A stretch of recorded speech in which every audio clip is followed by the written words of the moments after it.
Selalu senang ada di keluarga Allah Blessing di tempat ini karena kita percaya kita semua adalah satu keluarga di dalam Tuhan Yesus. Ayo beri tepuk tangan bagi Tuhan kita, haleluya. Iya, terima kasih Pak Gembala dan juga ini tadi dikatakan mantan murid Bapak Ibu Saudara, tapi mantan murid yang luar biasa, sekarang kolega, sama-sama pendeta ya, puji Tuhan. Jadi saya sangat bangga sekali, senang sekali dan bersuka cita kalau hari ini saya bisa bersama dengan saudara di tempat ini. Dan saya percaya Bapak Ibu Saudara, kita yang haus dan lapar akan kebenaran firman Tuhan katakan kita akan dipuaskan. Yang percaya katakan amin. Katakan sebelahnya begini, ayo apa haus dan lapar sama firman yuk. Gitu ya, puji Tuhan. Kalau ngantuk, ya nanti kalau tak senggol jangan ngamuk ya. Tapi semua di sini nggak ada yang ngantuk ya. Kita semua dengar firman dan firman itu yang akan terus menuntun kita menjadi pelita bagi kaki kita, ya jalan bagi hidup kita, dan saya percaya kita semua akan bertumbuh ke arah Kristus Yesus Tuhan. Amin. Bapak Ibu, puji Tuhan. Terima kasih untuk sambutannya. Selalu senang di tempat ini, luar biasa. Bapak Ibu semangat dan antusias ya. Apalagi tadi saya dengar ya YouTube-nya baru dihack. Ya, biasanya kalau yang dihack itu udah berarti sudah terkenal saudara ya. Sudah banyak engagement-nya ya. Jadi luar biasa ya, puji Tuhan. Tapi udah bisa di retract kembali ya, puji Tuhan. Puji Tuhan. Dan biarlah setelah ini followernya nambah puluhan juta saudara ya. Semuanya untuk kemuliaan nama Tuhan. Haleluya. Iya. Hari ini Bapak Ibu Saudara, izinkan saya untuk membagikan satu khotbah yang diambil dari Yesaya. Ya, perjanjian lama Bapak Ibu Saudara, kadang-kadang kita juga perlu melihat, dan saya beri judul perjumpaan yang mengubahkan segala-galanya. Nah, oleh karena itu mari kita akan buka Yesaya pasal yang ke-6. Saudara tahu ya, Nabi Yesaya atau kitab Yesaya ini ditulisnya itu sekitar 740 before Christ, sebelum Masehi. Jadi sebelum Yesus lahir. Dan di kitab Yesaya perjanjian lama loh ini, 640 berapa? Sebelum Masehi. Itu sudah banyak ya ayat-ayat yang sifatnya itu mesianik. Artinya apa? Artinya menceritakan tentang juru selamat yang akan datang. Yang paling terkenal kan yang sering kita baca Yesaya 53 ya.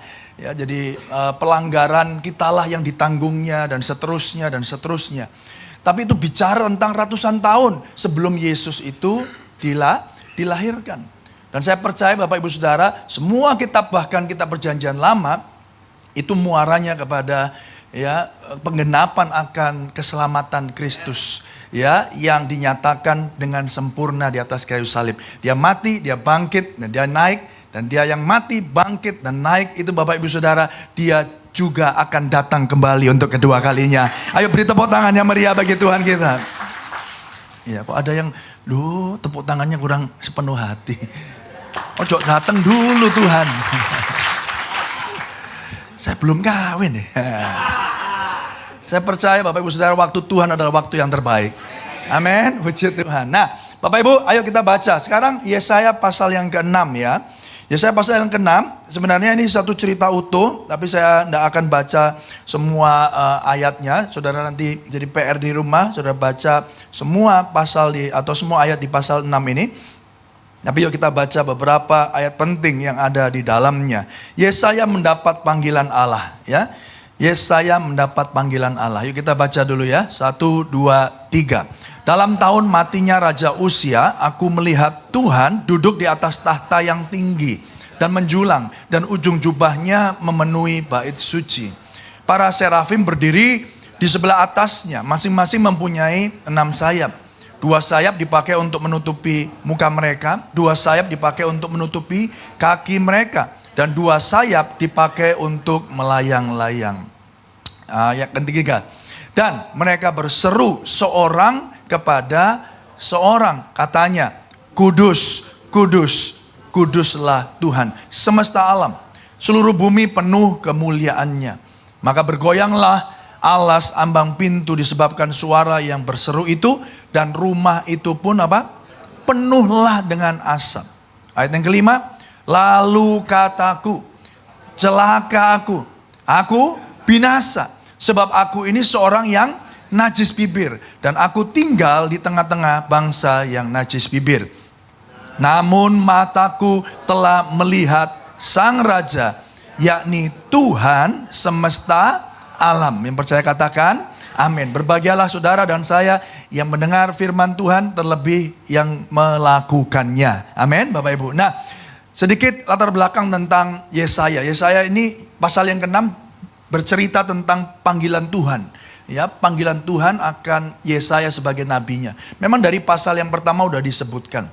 Yesaya sudah memperingatkan beberapa raja, termasuk Raja Uzia, bagi kerajaan Yehuda dan Yerusalem. Bapak Ibu Saudara, seorang nabi Bapak Ibu yang dipakai Tuhan ya untuk menyampaikan pesan Tuhan. Amin Bapak Ibu Saudara, ya, itu Yesaya. Dan Yesaya pula di dalam kitabnya menuliskan begitu banyak beberapa ayat tentang hal-hal yang akan datang, yang sudah digenapi sekarang. Dulu kita waktu mereka menerimanya, mereka belum mengetahuinya. Tapi hari ini kita tahu, bahkan dituliskan 740 before Christ atau sebelum Masehi. Tapi hari ini kita tahu, Bapak Ibu, apa yang dituliskan oleh Yesaya didapat dari Tuhan, semuanya itu digenapi. Mari kita beri tepuk tangan bagi Tuhan yang tidak pernah ingkar janji. Amin. Kalau tahun ini, kata tadi Pastor Yosua katakan Tuhan itu yang menepati setiap janjinya, itu sudah digenapi sempurna. Dari mulai perjanjian lama, apapun yang dituliskan itu digenapi dengan sempurna. Dan yang paling sempurna adalah kedatangan Yesus, ya, dengan dilahirkannya dan akhirnya dia mati di atas kayu salib untuk menebus saudara dan saya. Mari kita beri tepuk tangan sorak-sorai yang meriah bagi Tuhan kita. Jadi kalau hari ini ada orang yang masih meragukan janji Tuhan, mari kita kembali ke karya salib Kristus. Amin Bapak Ibu Saudara. Dari Kejadian pasal yang ketiga loh. Kejadian pasal yang ketiga itu manusia baru jatuh di dalam dosa. Tuhan udah ngomong begini, nanti keturunan wanita ini akan meremukkan kepalamu. Dan itu digenapi Bapak Ibu Saudara. Dan saya percaya apapun permasalahan Bapak Ibu Saudara, apapun janji Tuhan, apapun yang sekarang menjadi tantangan, yang sekarang hari-hari ini menjadi masalah dalam hidup saudara, Tuhan tidak pernah ingkar janji. Ayo beri sorak-sorai yang meriah bagi Tuhan kita. Lalu kembali ke konteks ini, apa yang kita pelajari Bapak Ibu Saudara? Di situ menariknya begini, ya, di tahun matinya Raja Uzia. Raja mati itu kan satu bangsa pasti sedih Bapak Ibu. Ya tergantung juga ya, rajanya lalim apa enggak. Kalau rajanya lalim gitu, bangsanya sorak-sorai begitu.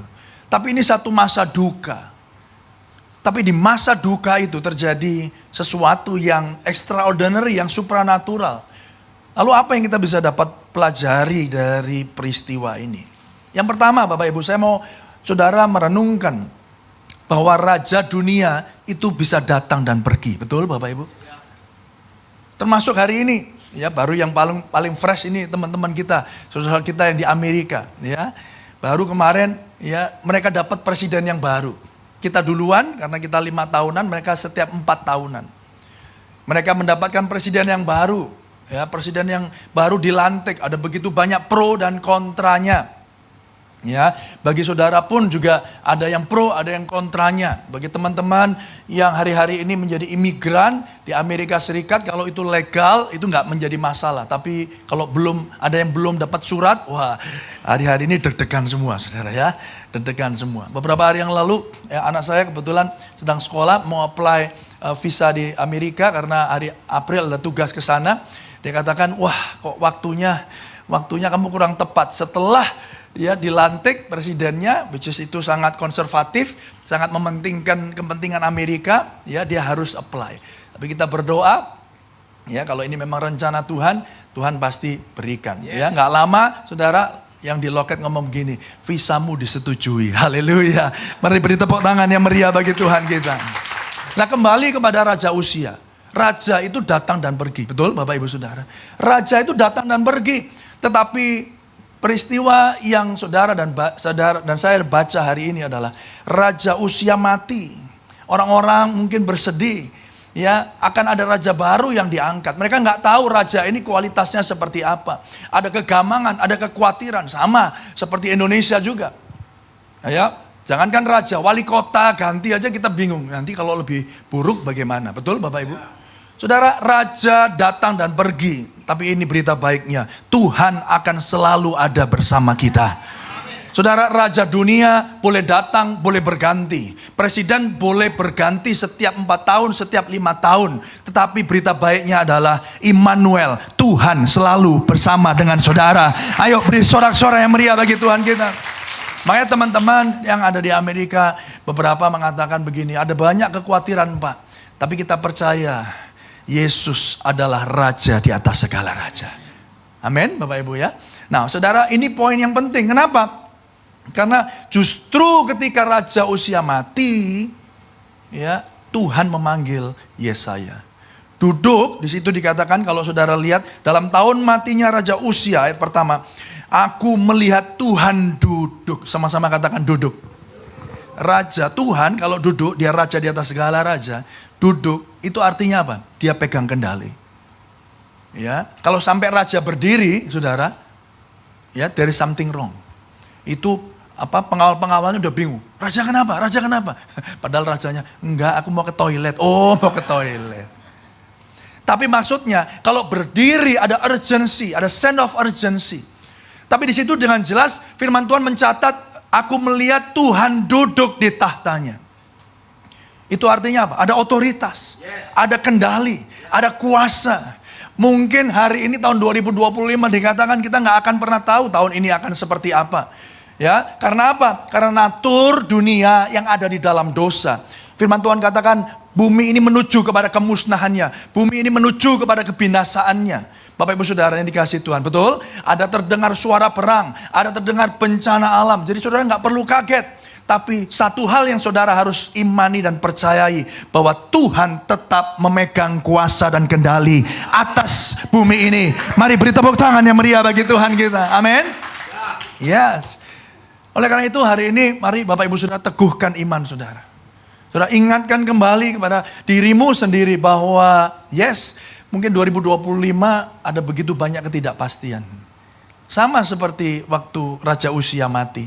Tapi justru di saat itulah Yesaya melihat kemuliaan Tuhan. Ini gak main-main.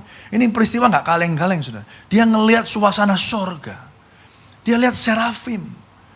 Makanya apa yang terjadi pada Yesaya, saya beri judul di sini perjumpaan yang mengubahkan segalanya. Kadang-kadang hari ini saudara perlu ya pengalaman-pengalaman yang benar-benar supranatural, yang saudara benar-benar alami untuk hidup kita diubahkan. Yang percaya katakan amin. Sama seperti dulu ketika saudara percaya kepada Tuhan, ketika kita dilahirkan kembali. Saya nggak ngerti dengan perjalanan hidup saudara, tapi saya percaya setiap kita punya kesaksian bahwa ketika Tuhan itu berurusan dengan kita, hidup kita tidak akan pernah sama.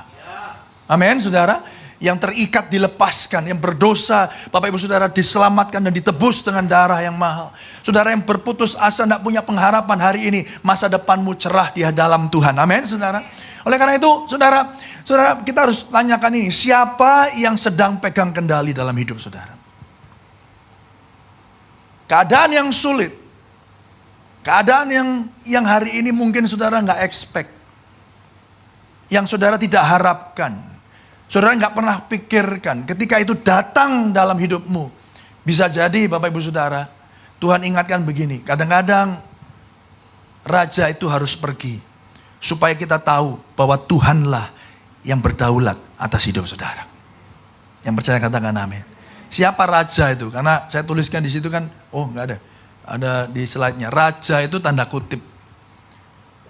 Bisa jadi ada raja-raja yang menguasai hidup kita hari ini.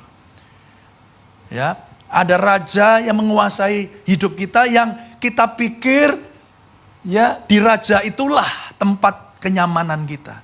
Di raja itulah kita taruh rasa aman kita. Bisa jadi pekerjaan, bisa jadi keluarga, bisa jadi posisi jabatan. Hari ini, tahun ini saya harus promosi Pak. Kalau nggak promosi Pak, waduh cicilanku masih banyak ini. Kalau nggak sampai naik ini, wah parah ini. Saudara, kita taruh rasa aman kita kepada hal-hal yang fana. Dan bisa jadi itu raja kita. Tapi kalau hari ini Tuhan izinkan raja itu pergi seperti Usia mati. Bisa jadi itu kesempatan saudara dan saya untuk bertanya kembali kepada hidupmu. Siapa yang sedang pegang kendali dalam hidup kita? Apakah keluarga kita? Apakah mungkin suami atau istri atau anak atau orang tua. Saudara, sayang keluarga itu harus. Yang percaya katakan amin. Tapi kalau kita memberhalakan mereka, menggantungkan dan menaruh rasa aman kepada orang-orang yang bahkan terbatas, yang fana, mereka menjadi berhala kita. Halo? Amin, saudara. Coba katakan, dijawabkan tangan kanan kiri. Tuhan yang pegang kendali. Siapa yang pegang kendalimu hari ini? Amin, saudara. Yes. Saudara yang dikasih Tuhan. Oleh karena itu hari ini Bapak Ibu Saudara, ya, Timotius Keller ngomong begini ya. Kita tidak pernah tahu Yesus adalah segalanya sampai kita menyadari bahwa hanya Yesus yang kita punya. Kadang-kadang Bapak Ibu Saudara, kita harus strip off. Kita itu harus benar-benar dihabisi sama Tuhan dalam tanda kutip. Kadang-kadang mungkin diizinkan dengan rasa sakit, diizinkan dengan bisa jadi area keuangan, bisa jadi di area keluarga. Saya nggak pernah tahu. Tapi diizinkan Tuhan untuk apa? Untuk kita sadar bahwa hanya Yesus yang kita punya. Hanya Yesus yang berharga. Saya selalu diingatkan begini, seringkali orang Kristen itu menganggap Yesus itu cuman berguna, tapi nggak berharga. Halo? Seringkali kita pakai Yesus itu jadi berguna, tapi nggak jadi berharga. Berguna itu ketika apa? Kalau saudara butuh, dia ada. Tapi kalau saudara nggak butuh, saudara bahkan nggak ngelirik dia. Saudara nggak menjadikan dia sebagai Tuhan dan penguasa tunggal di dalam hidupmu. Jadi alih-alih Bapak Ibu Saudara menyerahkan hidup kita, rencana kita kepada rencana Allah, kita ngomong gini, wes pokoknya ini Tuhan, hidupku ini ya, tak tulis no ini semua. Ini proposalku, setuju ya Tuhan ya. Tuhan bukan tukang stempel, saudara. Tuhan bukan, saudara, tukang orang yang cuma tanda tangan proposal, saudara setuju atau tidak setuju. Dia penguasa, dia pengendali hidup saudara. Kenapa? Karena dia telah mati, menebus dan membayar lunas. Bukan dengan barang yang fana, tetapi dengan nyawanya sendiri. Firman Tuhan katakan, bukan aku lagi, hidupku bukan aku lagi, tetapi Kristus yang hidup di dalam aku. Saudara, biarlah itu firman, bukan cuma firman yang kita baca, kita hafalin, kita renungkan. Tapi firman yang benar-benar kita hidupi malam ini. Yang percaya katakan amin. Amin Bapak Ibu Saudara. Saudara yang dikasih Tuhan. Oleh karena itu Bapak Ibu Saudara, selanjutnya kita gak pernah tahu Yesus adalah segalanya. Sampai kita menyadari bahwa hanya Yesus yang kita punya. Ada kan orang-orang cerita, mulai dari biasa, orang biasa yang merintis. Ya, dia dulu sayang sama istrinya. Ini kan cerita-cerita drama begitu loh ya. Yang nantinya ada asap-asap, sudah tahu ya. Ya, wah, ketika dia udah punya rumah, punya mobil, lupa, nggak pernah pulang, betul? Ya kan? Habis itu apa? Habis kan hartanya? Habis. Lalu dia pulang ke rumahnya, ternyata keluarga itu adalah yang paling utama. Wah, gitu kan?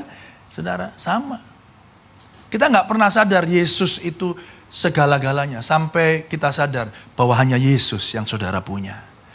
Dan bisa jadi Tuhan izinkan ada permasalahan, ada hal-hal yang perlu saudara dibongkar di dalam hati kita. Supaya kita tahu hari ini kita sadar bahwa apapun yang kita punya hari ini, kita percaya yang paling berharga hanya Tuhan Yesus. Ayo beri tepuk tangan yang meriah bagi Tuhan kita. Itu yang pertama. Yang berikutnya saya mau cerita tentang bagaimana Yesaya mengalami semuanya ini. Ini Yesaya nabi loh ya. Ini Yesaya sudah nabi ya, dipakai Tuhan untuk mengingatkan raja-raja. Tapi ketika itu perjumpaan itu menyentuh hidupnya sekali lagi, hidupnya berubah untuk selama-lamanya. Ayo kita lihat. Yang pertama Bapak Ibu Saudara, perjumpaan dengan Allah itu menyadarkan bahwa Tuhan selalu menjadi pihak yang mencari dan memanggil kita. Yang setuju katakan amin. Ya, ada satu buku yang namanya judulnya begini, itu anjing pencari. Tuhan itu seperti great hound, nama bahasa Inggrisnya ya. Itu seperti anjing pemburu yang terus memburu saudara dan saya. Saudara yang dikasih Tuhan, kita ini yang lari dari Tuhan. Kita dikejar, lari saudara. Tapi dia selalu menjadi pihak yang mencari kita. Saudara, Yesaya 6:3-4 dikatakan begini. Dan mereka berseru kepada seorang kepada seorang, katanya apa? Kudus, kudus, kuduslah Tuhan semesta alam. Seluruh bumi penuh kemuliaannya. Maka bergoyanglah alas ambang pintu disebabkan suara yang berseru itu. Dan rumah itu pun penuhlah dengan asap. Saudara, Yesus yang kejar dan cari Yesaya. Yesus yang menyatakan dirinya. Saudara, kalau saudara baca di Keluaran 3 ayat 4-5 dikatakan ketika dilihat Tuhan bahwa Musa menyimpang untuk memeriksanya, berserulah Allah ya dari tengah-tengah semak duri itu kepadanya, Musa, Musa. Dan ia menjawab, ya Allah. Lalu ia berfirman, janganlah datang dekat-dekat, tanggalkan kasutmu dari kakimu, sebab tempat di mana engkau berdiri itu adalah tanah yang kudus. Banyak cerita lagi Bapak Ibu Saudara. Ya, Tuhan panggil Yesaya, Tuhan panggil Musa. Dia menyatakan dirinya. Dia yang mencari saudara dan saya. Yang percaya katakan amin. Saudara, itu perjumpaan dengan Allah menyadarkan Yesaya bahwa Tuhan selalu menjadi pribadi yang mencari dan memanggil kita. Nah, kalau malam hari ini saudara ada di tempat ini, saya nggak ngerti dengan cerita kehidupan masing-masing daripada saudara. Tapi percayalah satu hal, bahwa dulu saudara jauh, sekarang saudara dekat. Dulu saudara ada di luar, saudara bukan anak-anak Allah. Saudara anak-anak gampang, anak-anak yang berdosa, mati karena dosa dan pelanggaran kita. Sekarang kita disebut anak-anak Allah. Itu karena Tuhan yang mencari dan menyelamatkan saudara. Ayo beri sorak-sorai yang meriah bagi Tuhan kita. Haleluya. Amin Bapak Ibu Saudara. Kalau kita sadar ini, kita penuh dengan ucapan syukur. Kita bukan anak yang gak tahu diuntung. Halo? Kita harus sadar dari mana kita datang. Dan kalau hari ini kita ada di tempat ini, itu semua karena anugerah Tuhan. Amin? Kita gak jadi anak yang gampangan. Kita ibadah sungguh-sungguh. Kita memuji Tuhan sungguh-sungguh. Bukan supaya diselamatkan, tapi karena saudara sudah diselamatkan Tuhan. Haleluya. Amin saudara? Iya. Kadang-kadang kita jadi orang yang gampang. Alah, engkau ae cek pujian. Tadi saya aja minta maaf sama Bu Seni. Bu saya telat ya. Maaf saya. Kenapa? Sudah. Saking semangatnya ke KB saudara. Wah, nyetir gini baru sadar. Loh, jasku carry. Kalau nggak pakai jas katanya nggak ada urapan nanti. Enggak ya saudara ya. Tapi karena saya sudah siapkan. Waduh kok eman ya. Saya telepon istri. Saya pikir di mobil karena tadi pagi kan sudah pelayanan. Saya bilang sama salah satu anak saya udah ditinggal di situ. Ya, tapi karena mungkin istri, ya namanya istri sayang suami saudara. Lihat jasnya, oh saknone suamiku dibawa, diturun, digantung saudara. Jadi waktu saya naik mobil saya pikir masih ada di mobil ya. Saudara yang dikasih Tuhan. Kita perlu menyadari ini. Dari mana kita dulu datang. Yang percaya katakan amin. Kalau orang mentalitasnya, cara pandangnya seperti ini, saudara tidak akan pernah menyia-nyiakan anugerah Tuhan. Saudara akan hidup begitu rupa. Supaya apa? Supaya Tuhan disenangkan. Yang percaya dan rindu, mari beri tepuk tangan yang meriah bagi Tuhan kita. Haleluya. Amin saudara. Yang berikutnya saudara, perjumpaan dengan Allah itu menyadarkan selalu ada berita anugerah di dalam, yang kedua, betapa berdosanya kita melalui penyingkapan apa yang selama ini kita banggakan. Jadi perjumpaan dengan Allah di poin yang kedua selalu berkata begini saudara, betapa berdosanya kamu. Kayak tadi, kamu tuh dulu dari mana? Dan itu exactly yang terjadi pada Yesaya. Ayo kita lihat ayatnya, ayat yang kelima dikatakan begini. Lalu kataku, kalau ada di depan saudara bisa baca, celakalah apa? Celakalah aku, cilaka aku. Saudara bisa bayangin ya, dia ngelihat, ini bukan film, ya bukan LED yang diputar, saudara. Ini ada di depannya, rumahnya penuh asap. Dia lihat serafim, dia lihat Tuhan duduk di tahtanya. Pertama kali komentarnya Yesaya apa? Bukan gini, haleluya puji Tuhan, selamat datang Tuhan, haleluya. Kok duduk di situ loh, aku beli sofa baru, ayo sini. Enggak, dia enggak gitu saudara.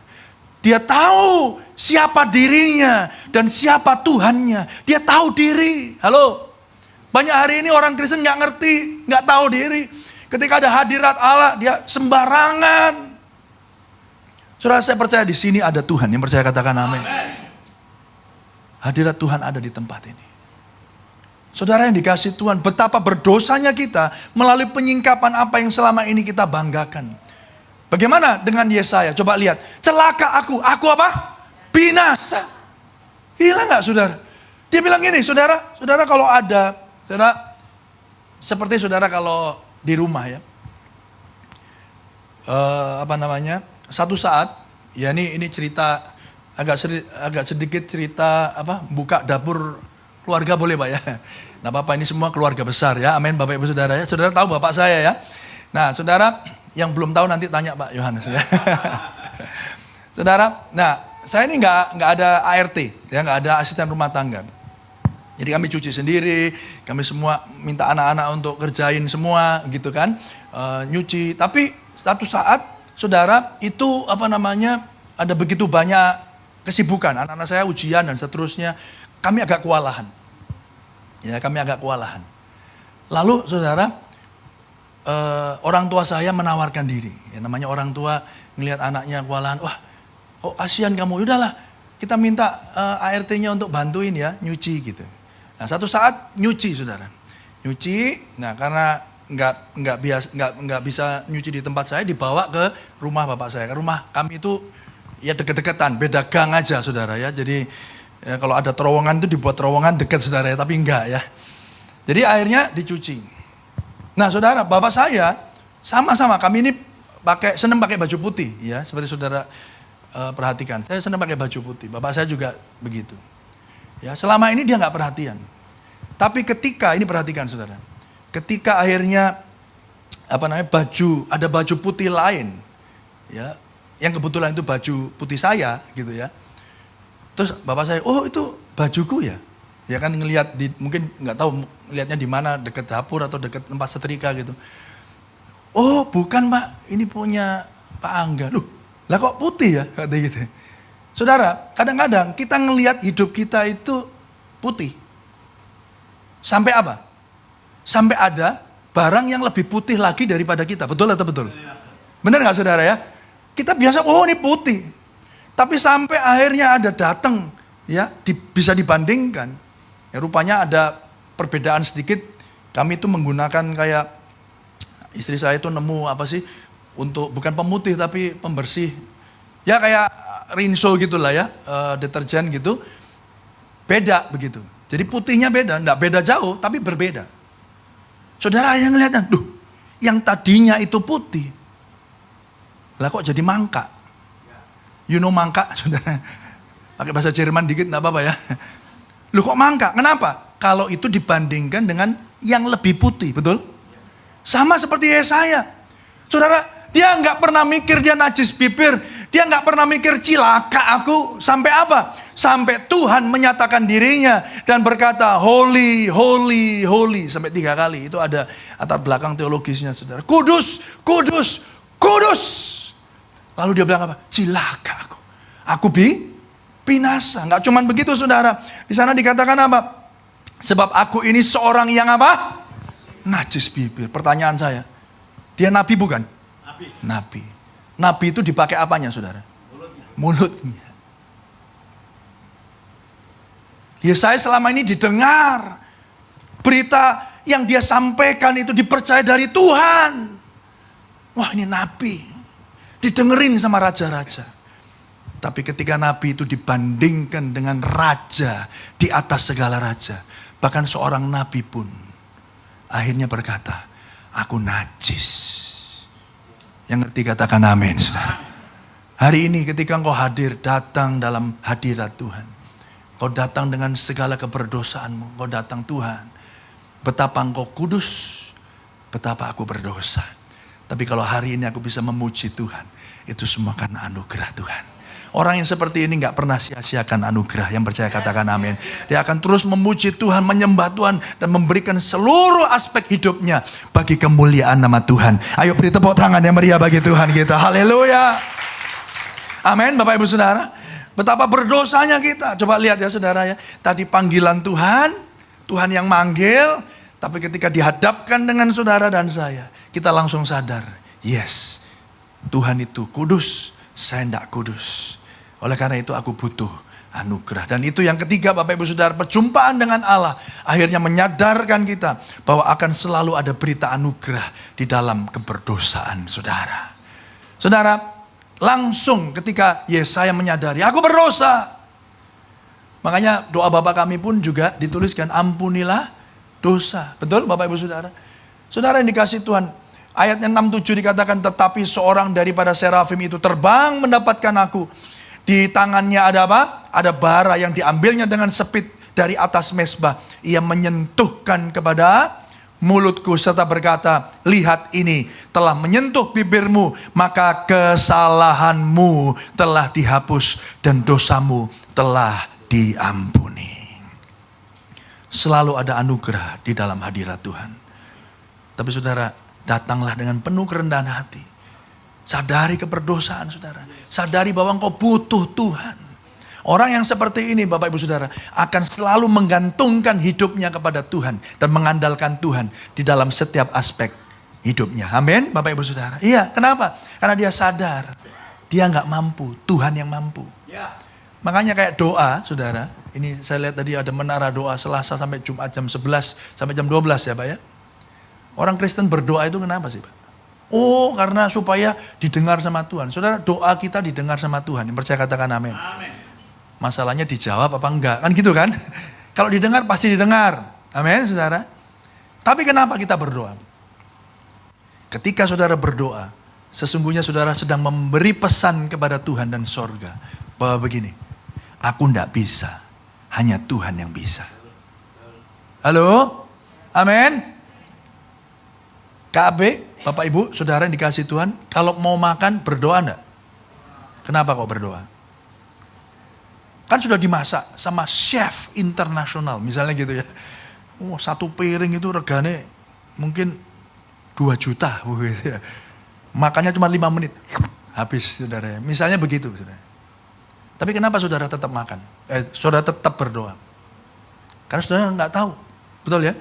Ada aspek-aspek yang saudara nggak bisa kuasai. Kenapa kita berdoa? Karena kita ngomong begini, Tuhan, aku nggak mampu, hanya Tuhan yang mampu. Itu saudara berdoa.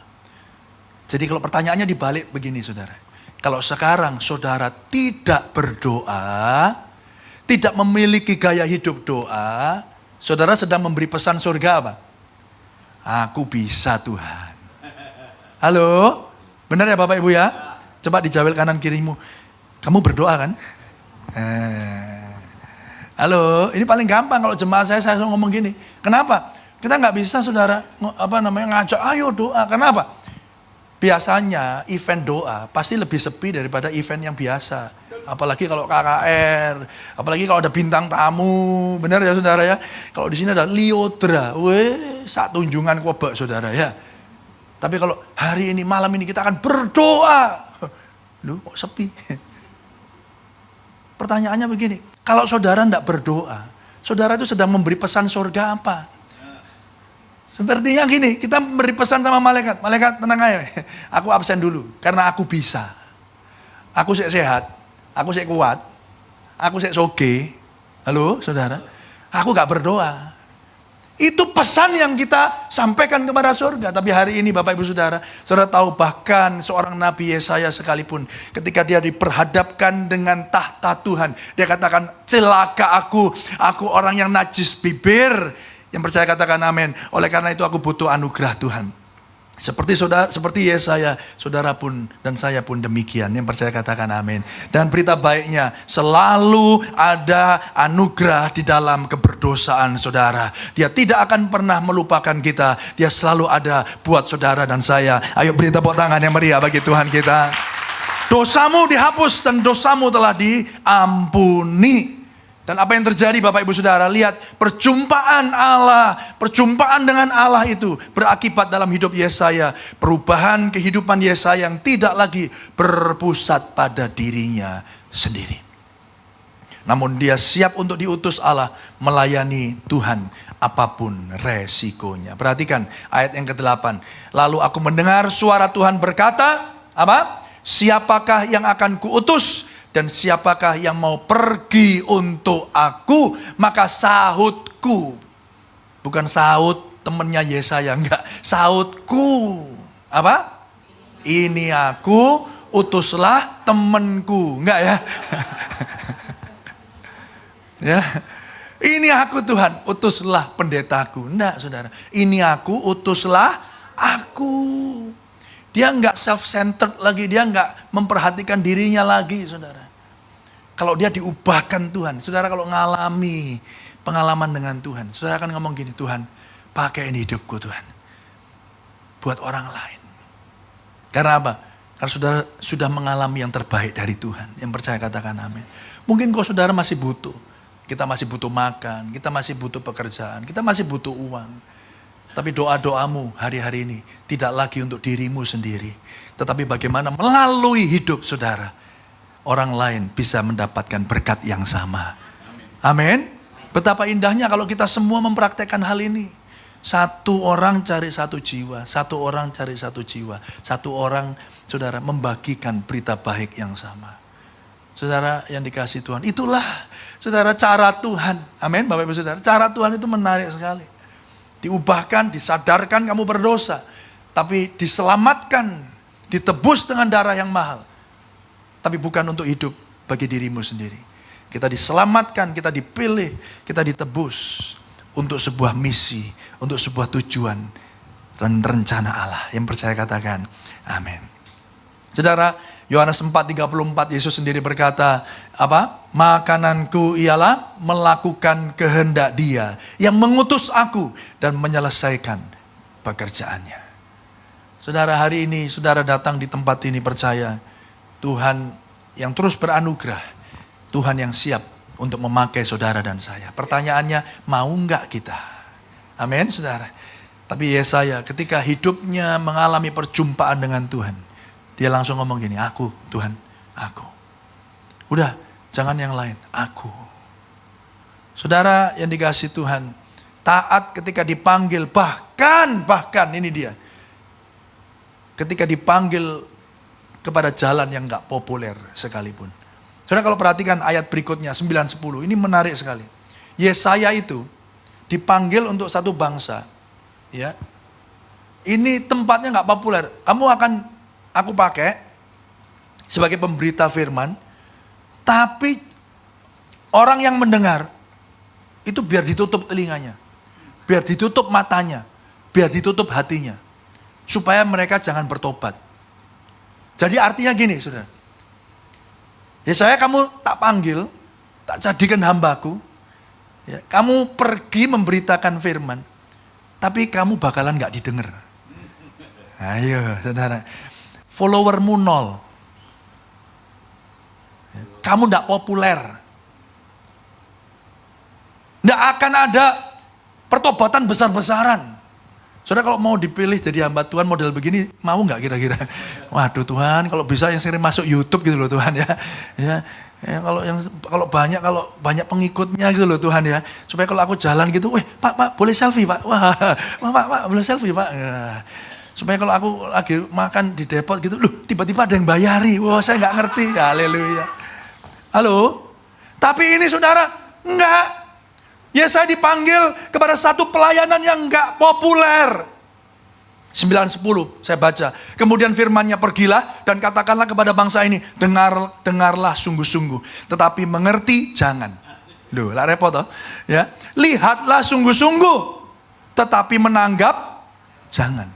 Buatlah hati bangsa ini keras, dan buatlah telinganya berat mendengar, dan buatlah matanya melekat tertutup, supaya jangan mereka melihat dengan matanya, dan mendengar dengan telinganya, dan mengerti dengan hatinya, lalu berbalik dan menjadi sembuh. Makan hati, saudara, bener gak? Pelayanan kayak gini makan hati, bener gak saudara? Loh, lah khotbah gak ada yang ngrungokno. Altar call, gak ada yang ngaju. Didoakan, nggak ada yang didengar. Saudara, apa saudara? Tapi itulah Yesaya. Pada zamannya, dia nabi yang tidak populer. Tapi kenapa dia ngomong, utuslah aku. Karena dia sudah mengalami perjumpaan dengan Tuhan. Hari ini Bapak Ibu Saudara, siapkah kita? Sadarkah kita bahwa hidupmu bukan hidupmu lagi, tetapi milik Kristus. Apapun yang Tuhan mau, saudara ngomong begini, Tuhan pakai aku. sesuai dengan rencanamu. Dan saya percaya Bapak Ibu Saudara, ratusan tahun kemudian, tulisannya baru dikutip. Hari ini kita baca tulisannya. Waktu itu dia nggak dikenal. Tapi hari ini, apa yang dituliskan, diilhamkan Tuhan melalui Yesaya, bisa mempertobatkan saudara dan saya. Yang percaya katakan amin. Pada akhirnya, semua rencana Tuhan itu baik adanya. Ayo kita beri tepuk tangan yang meriah bagi Tuhan kita. Saya ngelihat soalnya wajahnya udah mulai serius. Loh, lah kok ngene melok Tuhan? Yes. Pada zaman kita, bisa jadi kita nggak ngelihat apa-apa. Loh, Ibrani aja ngomong kok. Loh, saudara lihat tuh. Saudara sadar enggak? Abraham, waktu dia mangkat, sudah jadi bapak banyak bangsa belum? Belum. Belum, saudara. Bahkan ketika dia mau mati, dia ngomong, Pak Bram. Mimpi di siang bolong.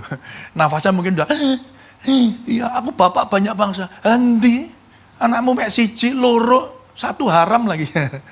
Benar nggak saudara?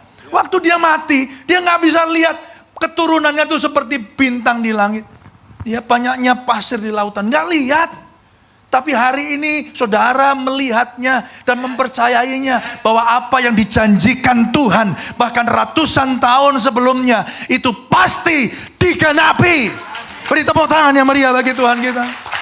Mungkin tidak pada zamanmu, mungkin pada zaman anak cucumu, saudara, itu bukan urusan kita. Tapi selama hidupmu berkenan di hadapan Tuhan, hidupmu dipakai untuk kemuliaan nama Tuhan. Yang percaya katakan amin, saudara. Saudara yang dikasih Tuhan, perjumpaan dengan Injil mengubahkan segalanya. Saya tuliskan di sana, Kristus datang mati di atas kayu salib, bangkit pada hari yang ketiga, agar saudara yang berdosa, kita yang harusnya tidak punya pengharapan itu, hari ini kita dimampukan untuk menjadi anak-anak Allah. Dan mengalami apa? Perjumpaan pribadi dengan Tuhan. Yang percaya katakan amin. Hari ini saudara bisa di kamar. Hari ini bisa saudara bisa di gereja. Hari ini saudara ketika bisa saudara berkendaraan, saudara berkata gini, ya Aba, ya Bapa. Itu karena ada Yesus sebagai anak Allah yang taat mengosongkan dirinya, mati di atas kayu salib. Supaya hari ini saudara dan saya yang dulu jauh, sekarang Tuhan itu hanya sebatas doa kita. Yang percaya katakan amin. Saudara, biarlah ini menjadi kekuatan kita. Apapun kondisi dan keadaan saudara. Yesaya 46 ayat yang keempat berkata, sampai masa tuamu pun aku tetap dia. Yuk kita baca sama-sama ya. 1, 2, 3. Sampai masa tuamu pun aku tetap dia. Dan sampai masa putih rambutmu aku menggendong kamu. Aku telah melakukannya dan mau menanggung kamu terus. Aku mau memikul kamu dan menyelamatkan kamu. Mari beri tepuk tangan yang meriah bagi Tuhan kita. Amin Bapak Ibu Saudara. Oleh karena itu hari ini, tahun 2025, apapun janji Tuhan, percayalah Tuhan yang berjanji, Tuhan yang menggenapi. Mungkin saudara nggak bisa lihat, mungkin saudara nggak bisa memahami, mungkin saudara nggak bisa mengerti. Pertanyaannya begini, sudahkah kita mengalami perjumpaan dengan Tuhan? Sudahkah kita mengalami seperti Yesaya alami?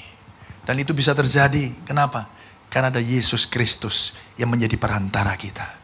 Saudara, kita nggak bisa, kita nggak mampu. Manusia, agama itu kan ceritanya manusia mau menggapai surga, tapi nggak bisa. Kekristenan bukan agama manusia yang menggapai surga. Kekristenan adalah upaya surga yang mencari dan menggapai saudara. Dan syukur kepada Allah hari ini. Pertanyaannya, sudahkah saudara mengalami perjumpaan dengan Tuhan setiap hari?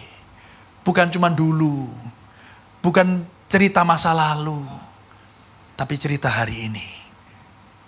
Dijawil kanan kirinya, ayo alami Tuhan hari ini ya. Mau Bapak Ibu mengalami Tuhan hari ini? Amin saudara. Hari ini. Bukan 10 tahun yang lalu.